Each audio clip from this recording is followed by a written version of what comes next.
বন্ধুরা, এরকম একটা ঝাল ঝাল লাল লাল চিকেন কষা রেসিপি দেখতে চাও? তো চলো আমার এই ভিডিওটা পুরোপুরি দেখতে থাকো। প্রথমেই কড়াইয়ের মধ্যে তেল দিয়ে দিয়েছি অল্প একটু চিনি, গোটা গরম মশলা, তেজপাতা আর কুচনো পেঁয়াজ। পেঁয়াজটা ভাজা হয়ে গেলে দিয়ে দিয়েছি আদা রসুনের পেস্ট 4 চামচ, জিরে বাটা 4 চামচ। আর হ্যাঁ, পেঁয়াজটা ভাজার সময় অল্প একটু লবণ দিয়েছিলাম। এইদিকে রাখো, দিয়ে দিচ্ছি পরিমাণ মতো হলুদ আর দিয়ে দিলাম টমেটো পেস্ট। এবার মশলাটা ভালোভাবে কষাতে হবে। মশলাটা প্রায় কষানো হয়ে এসছে। এবার এক এক করে সব চিকেনগুলো দিয়ে দিলাম।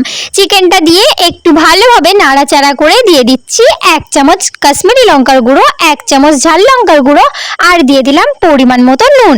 এবার সবটা ভালোভাবে নাড়াচাড়া করে নিতে হবে। তো এটা হতে থাকুক। আর তোমরা যারা এখনো আমার চ্যানেলটিকে সাবস্ক্রাইব করোনি, ফটাফট করে দাও। আর আমার এই ছোট্ট ভিডিওটা তোমাদের যদি ভালো লেগে থাকে তবে প্লিজ একটা লাইক করে দিও। আর এইদিকে দেখো বন্ধুরা, চিকেনটার কালারটা পুরোটাই চেঞ্জ হয়ে এসছে। এবার দিয়ে দিয়েছি চিকেন কারি মশলা। চিকেন কারি মশলাটা দিয়ে আরও কিছুক্ষণ ভালোভাবে নাড়াচাড়া করে নিয়েছি। তো দেখেই বুঝতে পারছো যে কতটা টেস্টি হয়েছিল। আমার মতো যে চিকেন কষা খেতে ভালোবাসো সেই 4 পিস সাইডে রেখে দিয়ে দেবে পরিমাণ মতো জল। নামানোর আগে গরম মশলা ছড়িয়ে নামিয়ে নিলে ব্যাস খাবার জন্য রেডি। তো আজকের জন্য এইটুকুই। Bye guys.